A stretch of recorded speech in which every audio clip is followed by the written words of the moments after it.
హైదరాబాద్ లో జరగబోయే మనీ మంత్ర money manifestation classes కి ఇప్పుడే కాల్ చేసి రిజిస్టర్ అవ్వండి.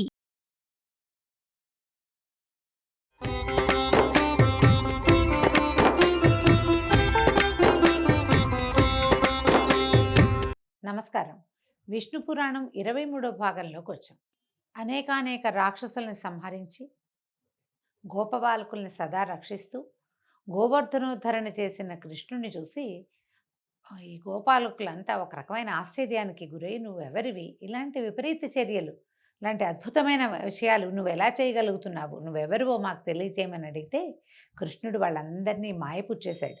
నేను యశోదానందుల కొడుకుని, మీరు నాకందరూ బంధువులు, ఏమిటిది ఏదో వింతగా అడుగుతున్నారు, అలాంటి మాటలకి ముందు అడగద్దు అనుకోవద్దని వాళ్ళని మనసులోనే ఒక మాయని కల్పించి, ఇతడెవరు, మానవాతీత శక్తి అనే ఆలోచనని వాళ్ళ మనసుల్లోంచి తీసేశాడు, మాయలో ముంచేశాడు వాళ్ళని.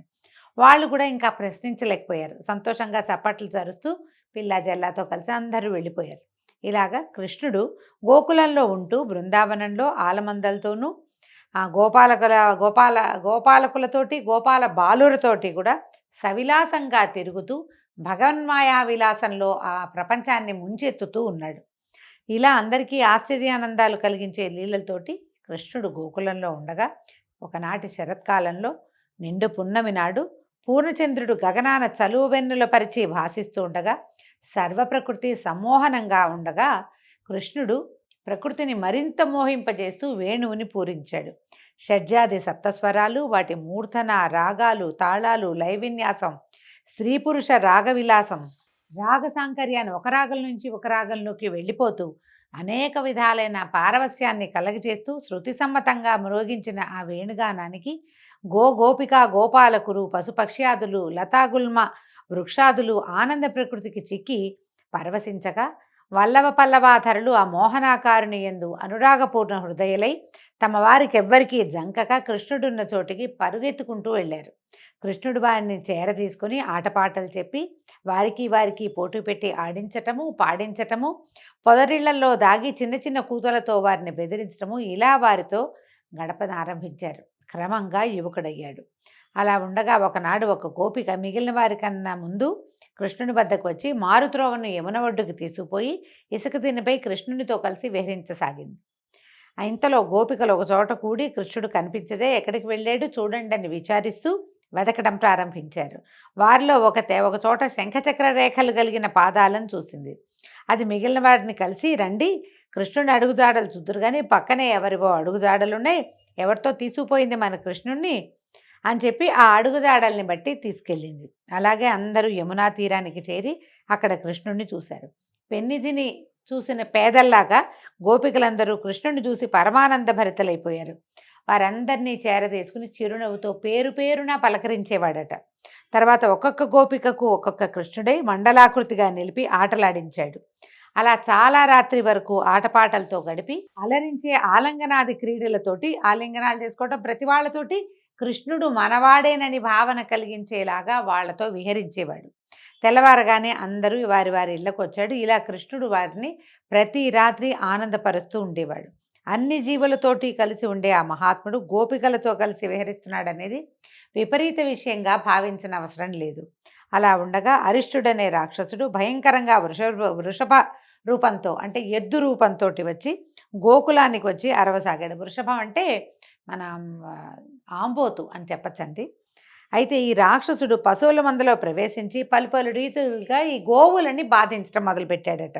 వాడి బాధ భరించలేక బోలంతమంది గోపాలకులంతా పరిగెత్తుకుంటూ వచ్చి కృష్ణ శరణు శరణు అని కేకలు పెట్టేసరికి వారికి అభయం ఇచ్చి ఆ ఆవుల మందలోకి లోపలికి వెళ్ళి ఆవులన్నీ గీవేమని అరుస్తున్నాయి, కకావికలుగా పరిగెడుతున్నాయి, ఒకే చోట కాళ్ళు తొక్కుకుంటున్నాయి. వాటి మధ్యలోంచి ఈ ఆబోతు రూపంలో ఉన్న రాక్షసుడిని అరిష్టుడిని కొమ్ములు బట్టి బయటికి లాక్కొచ్చాడట. అయితే వాడు బయటికి వస్తూనే కొమ్ములతోటి కృష్ణుడిని పొట్ట మీద పొడిచేశాడట. వెంటనే కృష్ణుడు కొమ్ములు పట్టి ఆ ఎద్దుని, ఆ ఆంబోతుని పైకెత్తి గిరగిరా తిప్పి నేల మీదకి పడగొట్టాడు. ఆ దెబ్బతో ముక్కు వెంట నోటి వెంట నెత్తురు కారుస్తూ ఆ వృషభ రూపంలో ఉన్నటువంటి రాక్షసుడు మరణించాడు. గోపకులు కృష్ణుని చుట్టూ చేరి చప్పట్లు చరుస్తూ అనేక విధాలుగా స్తుతించారు. ఇలా రామకృష్ణులు గోకులంలో పెరుగుతూ ఉండగా ఒకనాడు నారదుడు కంసుని వద్దకు వెళ్ళి అతనితో సత్కారం పొంది విశ్రాంతిగా కూర్చుని వైష్ణవాంశలతోటి రామకృష్ణులు దేవకీనందనులై పుట్టడము, నందునింట పెరగటము, పూతనాది రాక్షసులని సంహరించటము మొదలైన ఈ విషయాలన్నీ చెప్పి వెళ్ళిపోయాడు. ఉండుండి నారదుడు ఇట్లా చేస్తాడేమిటండి అనిపిస్తుంది. నారదుడు కలహాసనుడు అయినప్పటికీ కూడా ఆయన సరైన సమయంలో ఇవి చేస్తాడు. ముందు పిల్లల్ని అందరినీ పొట్టన పెట్టుకో నువ్వు అని చెప్పి ఆ పిల్లలందరి మరణానికి నారదుడు కారణమైనట్టు అనిపిస్తుంది. కాదు, వాళ్ళు మరణించవలసింది ఇతను కంసుడు వదిలేస్తున్నాడు కాబట్టి నారదుడు అతను ఎగసన దోసి చేయవలసిన క్రియ చేయించేశాడు. ఒకటి అక్కడి నుంచి ఈ పిల్లలు ఎక్కడైనా ఉండుండొచ్చు, ఏ పసిబాలుండైనా చంపేమని సలహా ఎందుకు చెప్పాడంటే రాక్షస సంహారం జరగటం కోసం చెప్పాడు. ఇప్పుడు కూడా కంసుని మరణాసన్న స్థితి వచ్చింది, అతను మరణించవలసిన సమయం వచ్చింది. దేవకీ నందులు తమ కుమారుణ్ణి, దేవకి వసుదేవులు తమ కుమారుణ్ణి స్వయంగా చూసే రోజు దగ్గర పడింది కాబట్టి ఇట్లా చాలా మాట చెప్పి వెళ్ళిపోయాడు అనమాట. కంసుడు కోపంతో భీకరరూపుడై వసుదేవుణ్ణి అనరాని వినరాని మాటలతో పొడిచి మనోవేదన కలిగించాడు. నందుని ఆలమందలను వీరభటులతోటి కైవసం చేయించాడు. భటుల్ని పంపించి ఆలమందలన్నీ లాగేసుకున్నారు. వృష్ణి భోజ అంధకులని వాళ్ళ సంపదలు కైవసం చేసుకుని నిరపరాధి అయిన తన తండ్రి ఉగ్రసేనుడిని కారాగారంలోకి పడవేయించాడు. క్రూర చిత్తులని కాపు పెట్టాడు. బాగా ఆలోచించాడు, ఎట్లా వీళ్ళని సంహరించాలి రాముణ్ణి కృష్ణుణ్ణి. ఆలోచించి యజ్ఞం పేరుతోటి, ధనుర్యాగం అనే యజ్ఞం పేరుతోటి రామకృష్ణుల్ని రప్పించి బలవంతంగా చంపటము, లేదా నా వీరభటుల చేత చంపించటము, లేదా ప్రత్యక్ష పోరాటం జరిపి సంహరించటమో చేయాలని అనుకుని అక్రూరుని పిలిచాడు. ఈ అక్రూరుడని ఆయన మనకి వసుదేవుడికి వాళ్ళకి దగ్గర బంధువు. చాలా అంటే విష్ణు చిత్తుడు అని చెప్తారు. ఆయన ప్రశాంతంగా ఉంటాడు, విష్ణు సేవలో ఉన్నాడు. అతనిని పిలిచి విష్ణు వంశతోట ఈ దేవకీ వసుదేవులకు రామకృష్ణులు అనే పిల్లలు జన్మించారట. వాళ్ళు నందుని గోకులంలో పెరుగుతూ నా వాళ్ళను కూడా చాలామందిని చంపారు అని ఇప్పుడు నారదుడు చెప్పాడు. ఇప్పుడో వాళ్ళంతా చనిపోయారు, వీళ్ళ వల్లే చనిపోయారని నారదుడు వచ్చి తెలియజేశాడు. నా తండ్రి ఇంకా నా వాళ్ళుగా ఉన్నవాళ్ళు, వాళ్ళలో నా మేలు కోరేవాడు ఒక్కడు లేడు, నువ్వు ఒక్కడివే మంచివాడివి కాబట్టి నా ఆలోచన చెప్తున్నా విను. ధనుర్యాగం అని ఒక యజ్ఞం చేయదలుచుకున్నా, ఎల్లుండి ప్రారంభిస్తాను. నువ్వు వెళ్ళి ఆ యజ్ఞానికని బలరామకృష్ణుల్ని, దుర్మార్గుడు ఈ నా శత్రువులని పెంచి పోషించిన వాడు, నా మరణకారకుడిని పెంచి పోషించిన వాడైన నందుణ్ణి కూడా తీసుకురా. ఇక్కడ వాళ్ళ పని పట్టేస్తాను. నా దాకా ఎందుకు, మా దగ్గర చాణూరుడు ముష్టికుడు అనే ఇద్దరు మల్లయోధులు ఉన్నారు, వాళ్ళ చేతుల్లో ఈ రామకృష్ణుల బతుకైపోతుంది. తర్వాత దేవకీ వసుదేవుల్ని, తండ్రి అయినా నాకు బద్ధ విరోధిగా ఉన్న ఉగ్రసేనుణ్ణి, ఇలా నా మేలు కోరని వారందరినీ యమునింటికి పంపి ఎదురు లేకుండా రాజ్యం చేస్తాను. వెళ్ళి గోకులానికి వెళ్ళి యజ్ఞం మాట చెప్పి పాలు వెన్న నెయ్యి కావిళ్లతోటి పట్టించి నందుణ్ణి రామకృష్ణుల్ని తీసుకురా అని చెప్పేసరికి అనుకోకుండా సాక్షాత్ విష్ణువే బాలుడుగా జన్మించి ఉన్న స్వరూపమైనటువంటి శ్రీకృష్ణుణ్ణి మొదటిసారిగా చూసే అవకాశం లభించిందని, స్వయంగా నేరుగా ఈ మాట వినడం కాకుండా నేరుగా చూడడానికి అవకాశం లభించిందని ఈయన ఏం చేశాడు, ఈ చాలా మర్యాదస్తుడిగా ప్రవర్తించేటువంటి అక్రూరుడు వాళ్ళని పిలవడానికి వెళ్ళాడట. రథారూఢుడే మధుర నుంచి గోకులానికి వెళ్ళాడు. ఇంతలో కంసుని దూత కేసి అనేవాడు ఏం చేశాడు, గుర్రం రూపాన్ని ధరించి గోకులానికి వచ్చి పశువుల శాలల్లోకి ప్రవేశించి ఓ పిచ్చిగా అరుపట గుర్రం. అరిచేసరికల్లా గొడ్లు బెదురుతాయి, ఆవులు అవన్నీ మోరలెత్తి కృష్ణ అని పిలుస్తున్నాయట. పిలుస్తూ ఉంటే కృష్ణుడు పిలుస్తున్నాయి గొడ్లు, ఈ ఆవులన్నీను. వీటి సంగతి చెప్దామని కృష్ణుడు ఎక్కడున్నాడో వెతికి ఆ గుర్రం రూపంలో ఉన్న కేసి రంపాల్లాగా కనపడుతున్నాయట. ఆ గుర్రానికి పళ్ళు కనపడేలాగా భీకరంగా నోరు తెరిచి కృష్ణుడి మీదకి వెళ్ళాట. వెళ్ళంగానే ఏం చేశాట, కృష్ణుడు ఆ నోరు తెరుచుకొని వస్తున్న దాన్ని నోట్లోకి, ఆ గుర్రం నోట్లోకి చెయ్యి లోపలికి పోనిచ్చి బయటికి లాగేట. బయటకి మొత్తం పళ్ళన్నీ లాగేసేట, పళ్ళు ఊడిపోయినాయి. అలాగే కృష్ణుడి చెయ్యి ఏం చేసినట్టు ఇట్లా లోపల ఇలా చెయ్యి దూరేసరికల్లా చెయ్యి పెద్దదైపోయింది, పళ్ళు రాలిపోయినాయి. చెయ్యి దాని పొట్టలోకి వెళ్ళిపోయిందట. పొట్టలోకి వెళ్ళిపోయి చెయ్యి పెద్దదిగా పెంచేసరికల్లా ఈ కేసి అనే గుర్రం రూపంలో ఉన్నటువంటి రాక్షసుడు మరణించాడు. పొట్ట పగిలిపోయి కింద పడిపోయాడట. ఈ గోపకులందరూ ఎంతో ఆనందంగా చప్పట్లు తరుతూ కృష్ణుడి చుట్టూతా చేరి చిందులు తొక్కుతూ ఆడుకున్నారట. ఇంతలో నారదుడు ఒక ఇంత పైన నిలిచి, పద్మాక్ష, కళ్ళారా చూశాను నీ రాక్షస వధ, ఆ కడుపు నిండింది. దేవతలు కూడా తేరి చూడరాని కేసి అనే రాక్షసుని అవలీలగా సంహరించావు. నీకు మరొక నామం ఈ రోజు నుంచి కేశవుడు అనే నామం ప్రసిద్ధమవుతుంది. సో మరో మాట చూడు, 4 రోజుల్లో కంసుడితోటి నీకు కలహం రాబోతోంది, నాకు అది కూడా చూడాలనుంది, అందుకే కంసుడిని రెచ్చగొట్టి ఇటువైపుకి పంపిస్తున్నాను, సెలవని నారదుడు వెళ్ళిపోయాడు. అక్రూరుడు రథారూఢుడై వస్తూ అనుకున్నాడు, కృష్ణుడిని చూసే భాగ్యం కలిగింది, నా జన్మ చరితార్థమైంది, తలచినంతనే పాపాలని పోగొట్టేటువంటి సజ్జన వత్సలుణ్ణి వాళ్ళు నేను చూడబోతున్నాను. ప్రహ్లాదాది భక్తుల వందనాలు అందుకుంటూ కనికరింపుగా ప్రతి భక్తుణ్ణి కనికరించేటువంటి భక్తమందారుణ్ణి కూడా నేను ఈరోజు నమస్కరించగలుగుతున్నాను. అసలని ఎంతో సంతోషం అట అతనికి. సకల లోకాలు సంరక్షించే సకల లోకేశ్వరుని కూడా ఇవాళ నేను చూడబోతున్నాను అంటే విష్ణువు యొక్క అవతారం అని తెలిసిపోయింది ప్రపంచం అంతా. దాంతో ఆయన ఎంతో ఆనందంతో గోకులానికి వచ్చాడట. సాయం సమయంలో రామకృష్ణులు గోవుల్ని తోలుకొని వస్తున్నారట ఇంటికి. అయితే ఈ గొడ్లు తోలుకొస్తున్న రావుల్ని వాటన్నిటినీ శాలల్లోకి చేర్చారు. ఇక పాలు పితికే సమయం, గోదోహన క్రియ జరిగేదన్నమాట. ఆ సమయంలో ఈ అక్రూరుడు శ్రీకృష్ణుడిని దర్శించేవాట. అప్పుడు దర్శించాడు, అప్పుడు వచ్చాడు. అరుణారుణ ఛాయలతోటి అలరారే పాదాలవాడు, తెల్ల తామర పువ్వుని శిరోభూషణంగా ధరించినవాడు, గోధూడి అలమిన కుండలాలతో ఇంద్రనీల ఛాయతో ఎసగులాడు వక్షమునందు పుట్టుమచ్చల చిహ్నము, దానిపై వనమాల కలిగినవాడు, దూడల్ని పిలిచి తల్లుల దగ్గరికి విడుస్తున్నవాడు, ఒక చేత పాలగిన్నె ఒక చేత కట్టుతాళ్ళు పట్టుకుని నుంచున్న ఆ కృష్ణుణ్ణి అలాంటి స్వరూపంలో, పల్లెటూరి వాడి స్వరూపంలో ఉన్నటువంటి భగవంతుణ్ణి అక్రూరుడు దర్శనం చేశాడట. ఆ పక్కనే ఉన్న బలరాముణ్ణి చూశాడు. కైలాసగిరిపై కారుమబ్బులాగా కట్టపై నీలాంబరం కలిగిన అంటే తెల్లగా ఉన్నాడు బలరాముడు. బిగించి కట్టుకున్న ఆ నల్లని అంబరంతో ఎంత బాగుందోట, కైలాసగిరి మీద కారుమబ్బు అలిమినట్టుగా ఉందట ఆ బట్ట. అలాంటి ఉన్న స్వరూపంలో ఉన్న బలరాముణ్ణి అక్రూరుడు దర్శించాడు. లోకక్షేమమే లక్ష్యంగా భూభారం తీర్చడానికి మహావిష్ణువు ఈ రామకృష్ణులుగా అవతరించాడు. భువనరక్షాదక్షులైన ఆ దివ్యమూర్తుల్ని దర్శించాను, నా జన్మ సఫలమైంది అని అనుకుని రథం మీద నుంచి దిగి సవినయంగా దరిచేరి కృష్ణునకు సాష్టాంగ నమస్కారం చెల్లించాడు. వెంటనే కృష్ణుడు ఆదరంగా అక్రూరుని కౌగిలించుకున్నాడట. ఆ తర్వాత అక్రూరుడు బలభద్రుడికి కూడా నమస్కరిస్తే అతడు కూడా కౌగిలించుకున్నాడు. ఇంతకాలానికి వచ్చావా అన్నారు. ఒకళ్ళనొకళ్ళు కుశల ప్రశ్నలు అడిగి ఒక చోట శుభ్రమైన చోట కూర్చుని వేరే వాళ్ళు ఎవరో ఆవులు పాలు తీస్తున్నారు, వీళ్ళు కబుర్లు చెప్పుకున్నారు కాసేపు. తర్వాత స్నానము భోజనము చేశాక అప్పుడు అన్నదమ్ములిద్దరూ మధురానగరపు విశేషాలు అడిగితే అప్పుడు చెప్పాడు, మీరు సర్వజ్ఞులు, మీకు తెలియందేముంది, మధురానగరం అట్టుడికిపోతోంది, ఉగ్రసేనుడిని కూడా ఖైదు చేయబడ్డాడు, ఆయనను కూడా జైల్లో పెట్టబడ్డాడు, నిండు సభలో దేవకీ వసుదేవుల్ని కుమారుణ్ణి దాటించేశావని అనరాని మాటలన్నాడు. ఈ వయసు మళ్ళిన వాడన్న ఆలోచన లేకుండా ఆయన ఉగ్రసేనుడికి కాళ్ళకి చేతులకి సంఖ్యలు బిగించి మరీ చెరలో పెట్టాడు. ఇప్పుడు ధనుర్యాగాన్ని చేయబోతున్నానని అందరికీ ప్రచారం చేస్తున్నాడు, కానీ దాని వెనకాల మిమ్మల్ని సంహరించడమే అతని యుక్తి అని, అందుకని నన్ను వెళ్ళి మిమ్మల్ని తీసుకురమ్మన్నాడు. మిగిలిన వాళ్ళు ఎవరిని నమ్మను, నువ్వైతే సరిగ్గా ఏం మాట్లాడాలో అది మాట్లాడతావని నన్ను పంపించాడు అనేసరికల్లా అప్పుడు అక్రూరుని మాటలు విన్న కృష్ణ పరమాత్మ ఏమన్నాడంటే, నాకు తెలుసు, ఇదంతా నాకు తెలుసు, వస్తాను, కంసుడి ప్రాణాలు ఇంకా వాడిలో లేవని అనుకో, ప్రజలందరూ ఆనందించేటట్టుగా ఉగ్రసేనుడికి ఎల్లుండి పట్టాభిషేకం చేస్తానన్నాడు. ఒక్కరోజు గ్యాప్ ఉందన్నమాట.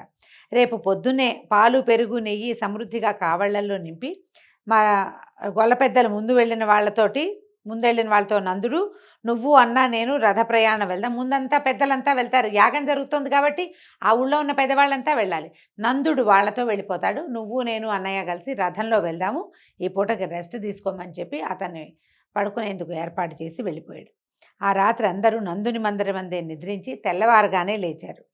కాలోచిత కృత్యాలు తీర్చి పాలు మొదలైన పదార్థాల కావళ్లతోటి తగువారిని ముందు పంపించి తాను బలభద్రుడు అక్రూరుడితోటి రథారూఢులయ్యారు. రథం కదలంగానే గోపికలంతా చూశారట. అందరూ ఒక చోట చేరి కృష్ణుడితో ఎడబాటు భరించలేక విచారించడం మొదలుపెట్టారట. ఏకధారగా కారే కన్నీరు వాళ్ళ వక్షస్థలాలు తడిసిపోయేంత నీళ్లు గారిపోతున్నాయట. ఒకళ్ళతో ఒకళ్ళు అనుకుంటున్నారనమాట, నందనందనుడు మనకిన్నాళ్ళు ఆనందం కలిగించి కలిసిమెలిసి ఎడబాటు లేకుండా తిరుగుతున్నవాడు ఇప్పుడు మధుర వెళ్ళిపోతున్నాడంటే వీడికి దయాదాక్షిణ్యం లేదు, మళ్ళీ మనకి ఒకనాడైనా కనిపిస్తాడా? ఆ పట్నవాసంలో ఎంతమందో అందగత్తలు ఉంటారు, వాళ్ళందరి కనుచూపుల్లో చిక్కుకుపోతాడో ఏమో, మళ్ళీ మనని తలుచుకుంటాడా లేదా? ఈ దైవానికి దయలేదు, కృష్ణుడిని విడిచి మనం ఉండగలమా? కృష్ణుడికి మనకి ఎడబాటు కలిగించేవాడు క్రూరుడు కానీ అక్రూరుడు అవుతాడా? మనం తెగించి వెళ్ళి కృష్ణుడిని కొంగుబట్టి మమ్మల్ని ఇట్లా ఏడిపించి వెళ్ళిపోతున్నావా, మా గతి ఏమిటి అని అడిగామనుకో, మనం కుల పెద్దలు తెలిసి ఊరుకుంటారా? అందరూ కేకలేస్తారు. ఈనాటి నుంచి మన గొల్లపల్లె చిన్నబోయి ఉంటుంది. మన బతుకులు కూడా అంతే. అయ్యో! మన మీద దేవుడి కనికరం లేకపోయింది అని ఏడుస్తూ ఆ రథం వెనకాలే కనిపించేవారు. అది గుర్రాల జోడ్చిన బండి ఏమవుతుంది? వేగంగా పరిగెడుతుంది. కనిపించినంత మేర కనుచూపు మేర వరకు ఆ రథాన్ని చూస్తూ ఏడుస్తూ దుఃఖపడుతూ తర్వాత ఇంకా కంటి చూపు కూడా అందనంత దూరానికి రథం వెళ్ళిపోయాక ఇళ్ళకి చేరుకున్నారు. అక్రూరుడు చకచక రథం తోలుతూ యమున ఒడ్డుకి చేరారు. అక్కడికి చేరేసరికల్లా ఒక మర్రి చెట్టు కింద రథం ఆపి, కృష్ణ మాధ్యాహ్నిక క్రియ తీర్చుకొని వస్తాను, అరగడిలో మీరు ఇక్కడ ఉండండి అని చెప్పి దిగి వెళ్ళాడట. దిగి ఆచమనం చేసి ప్రణవధ్యానం చేసి కళ్ళు తెరిచేసరికల్లా మల్లెపూలాగా తెల్లని నెమ్మేను, పద్మపత్రాలు లాంటి నేత్రాలు, నీలాంబరంతో భాషించే నడుము, కుండలాలు ధరించిన చెవులు, అద్దాల్లాంటి చెక్కిళ్ళు, కడిమి పూమాలతో ఒప్పే కంఠము, అలాంటి మూర్తిని, అనంతుణ్ణి, గొడుగు పట్టినట్టుగా పడగలు, వాటి చుట్టూ రంభాద్యప్సరసల స్తుతిగీతాలు, వాసుకి ప్రముఖ నాగరాజుల జయజయధ్వానాలు, చేతులలో నాగలి రోకలి, సాక్షాత్తు బలరాముడే కనిపించాడట. కళ్ళు తెచ్చేసరికి నీటిలో కనపడుతున్నాడు. ఆ అనంతుడికి ముందు నీలనీరద శరీరుడు, వనమాలి పీతాంబరుడు అయిన కృష్ణుడు కనిపించాడు. ఆశ్చర్యపోయాడట అక్రూరుడు. ఇదేమిటి, స్నానం చేయడానికి వీళ్ళు రథంలోకి వచ్చాయి, ఈ నదిలోకి వచ్చారా? రథం దిగి అని వెనక్కి తిరిగి రథం వైపు చూస్తే రథంలో అన్న తమ్ముడు ఇద్దరు కిలకిలా రావాలి చేస్తూ కబుర్లు చెప్పుకుంటున్నారు. చెట్టుని చేవని చూపిస్తున్నారు, ఒకళ్ళొక్కొక్కళ్ళు పక్షుల్ని పిలుస్తున్నారు. ఇక్కడ చూస్తే ఇటు తిరిగేసరికల్లా నీళ్లలో దర్శనం కనపడుతోంది. అనంతుడు విష్ణువు కూడా కనిపిస్తున్నారన్నమాట. కృష్ణుడు కృష్ణస్వరూపంలోనే పరమాత్మ దర్శనం అయ్యేసరికల్లా ఈయన ఏమనుకున్నాడు, సరే అని మానసికంగా షోడశోపచారాలు చేసి నమస్కరించి రథం దగ్గరికి వచ్చాడట. ఈ రథం తోలటానికి ఉపక్రమించాడు. కృష్ణుడు నవ్వుతూ అడిగాడట, ఏమిటయ్యా అక్రూరా, నీ మొహం శోభాయమానంగా కనపడుతుంది, నీళ్ళలో ఏదైనా వింత చూసావా అని అడిగేసరికల్లా అప్పుడు అక్రూరుడు చెప్పాడు, నాకు కృష్ణ, నీకు తెలియని వింతుందా, నీకంటే మాయ ఉందా, నీకు తెలియదా ఇది? నన్ను ధన్యుణ్ణి చేద్దామనుకున్నావు, నీ పురాతన రూపాన్ని చూపించావు, నీ దయకి పాత్రుడైన నేను నిర్విచారంగా జీవితం గడపక ఆ దురాచారుడైన ఆ కంసుడితోటి వాడికి లొంగి జీవించవలసి వస్తుంది. ఏమన్ను, తన ఇష్ట ప్రకారం నడవరాదు, శరీర సుఖం కోరుకోకూడదు, ఇంకొకళ్ళకి సేవ చేస్తూ వాడి తిండి తింటూ బతికేవాడు జీవన్మృతుడే.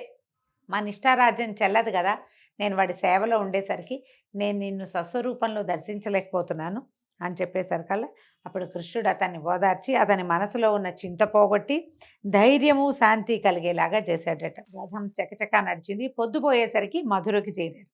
అప్పుడు అక్రూరుడు ఏమన్నాడు అన్నదమ్ములతో, మీరు రథం మీద కూర్చుని వస్తే కంసుడు కోపం వస్తుంది, కాబట్టి మీరు మీ తాత మీ బాబాయిలు మావయ్యలు వీళ్ళంతా కట్నాలు పట్టుకొచ్చారు కదా, పాలు పెరుగు వెన్న అన్నీ తెచ్చారు, వాళ్ళతో పాటు నడిచినండి. ఇప్పుడు దేవకి వసుదేవులను చూడడానికి వెళ్ళబోకండి, మీరు వెళ్ళడం తెలిసిందంటే ఆ దుర్మార్గుడు వాళ్ళని ఇంకా బాధిస్తాడని చెప్పి వాళ్ళ వద్ద సెలవు తీసుకుని వాళ్ళని బండి దింపేసి కంసుడి దగ్గరికి వెళ్ళాడు. వచ్చి రామదామోదరులు వచ్చారని చెప్పి తన ఇంటికి వెళ్ళిపోయాడట.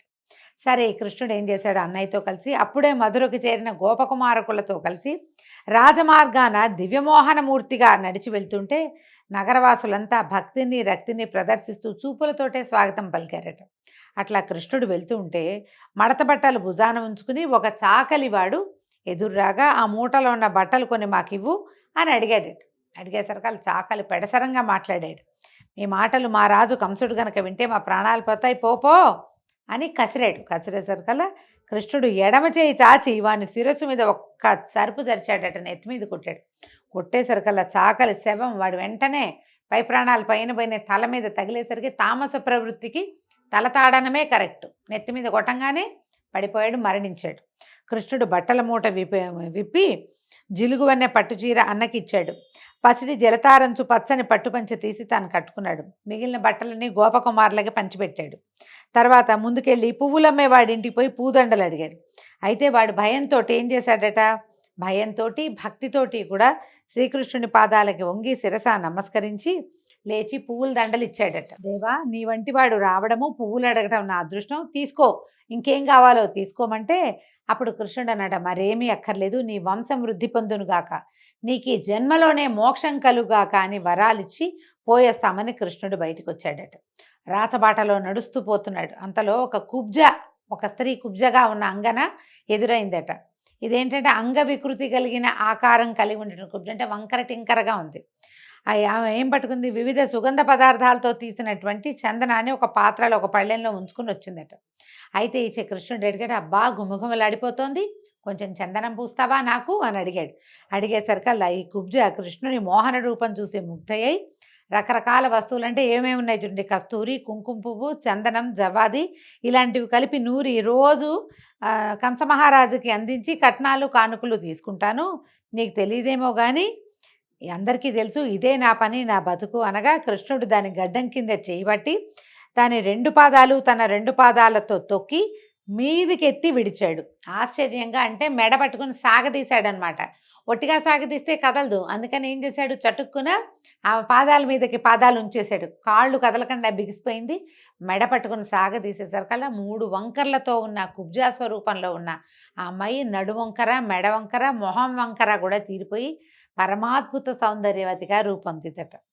అయితే ఆమె చాలా సంతోషంతో చూసి ఈ పూట మా ఇంటికి రావాలంటే ఇప్పుడు కాదు వస్తానని దాని చేతిలో చెయ్యేసి నవ్వుతూ రాజమార్గాన్ని వెళ్ళి అలా నడుస్తూ వెళ్ళి కంసుని ధనుశాలలో చేరాడట. అన్నతో కలిసి అక్కడ అందరి దగ్గర కనుక్కున్నాడు ధనుర్యాగం ఏమిటి అదంతా. తర్వాత యజ్ఞ విషయం తెలుసుకున్నాడు. గంధ పుష్పాదులతోటి అర్చించబడి ఉన్న పెద్ద విల్లట, అది చాలా పెద్దది. దాన్ని చూశాడు.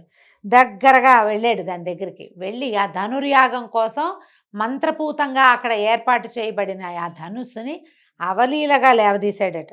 లేవదీయటం ఏమిటి, వెంటనే నారి బిగించి, మామూలుగా ధనుస్సులకి తాడు అల్లెత్రాడు బిగించి ఉండదు, ఒక పక్కన కట్టి ఉంటుంది, దాన్ని లాగి రెండో వైపు ముడేస్తారు. ఎక్కువ పెట్టడం తర్వాత కదా, ముందు నారి బిగించటమే కష్టం. అయితే ఎప్పుడైతే ఇది వంచి బిగించిన తర్వాత దాన్ని ఒక లాగుతారనమాట, దాన్ని టైట్నెస్ చూడడానికి ధనుష్టంకారం అంటారు. యుద్ధపు కథల్లో మనకి కనపడుతుంది. ఆ ధనుసు లాగితే అది పెద్ద ఢమ్ ఝమ్ అని సౌండ్ వస్తుంది, చాలా పెద్ద వైబ్రేషన్తో కూడిన శబ్దం వస్తుందన్నమాట. అయితే నారి మ్రోగించి ఉంచాడు. అయితే ఈయన ఏం చేశాడు, జమ్మని అది శబ్దం చేయటానికి ముందు దాన్ని గట్టిగా బిగించాలి, అప్పుడే వస్తుంది. ఆ బిగించేసరికల్లా అదేమైంది, టపక్కమని విరిగింది విల్లు. బిగించాలంటే ఇప్పుడు అది ఇంత నిలువు బద్దగా ఉంది, ఒకవైపు తాడుని తీసి రెండో కొసకి బిగించాలి, ఒక కోటి నుంచి రెండో కోటికి లాగాలన్నమాట దాన్ని. ఈ 2 కోట్లకి లాగేటప్పుడు ఏమవుతుంది, విల్లు వంగిపోతుంది. మన రాముల వారు కూడా శివధనుర్భంగం అట్లాగే చేశాడు. అదే శివధనుర్భంగాన్ని ఈ కృష్ణ పరమాత్మ కూడా చేశాడట. విల్లు విరిగేసరికల్లా పెద్ద మోత వచ్చింది. ఇంతలో ఆయుధాగారంలో కాపలాగా ఉన్న వాళ్ళు వీరభటులంతా మీదకొస్తే ఒక భీకరంగా సింహనాదం చేశాడట కృష్ణుడు. అక్కడి నుంచి చాలామందిని కొట్టేశాడు. ఆ ధనుసు ముక్కలైంది కదా, అన్న తమ్ముడు చెరో ముక్క పట్టుకుని ఉన్న వాళ్ళందరినీ చిత కొట్టేశారు. చావగా బతికిన వాళ్ళు పరిగెత్తారట. పరుగులు పెడుతూ కంసుడి దగ్గరికి వెళ్ళి ఒక యువకుడు, 2 యువకులు, చిన్న యువకులు అంటే బాగా పెద్దవాళ్ళు కాదు, బాలురుగానే ఉన్నారు. వాళ్ళు వచ్చి ఈ ధనస్సుని విరగొట్టాడు, మంత్రభూతమైన ధనస్సును విరగొట్టారు, అందరినీ చావగొడుతున్నారని తెలియజేశారు. ఈ కృష్ణలీలతోటి ఈ భాగం సమాప్తం అండి. మళ్ళీ రేపు ఉదయం కంసుని సంహారం ఎలా జరిగిందో తెలుసుకుందాము. నమస్కారం.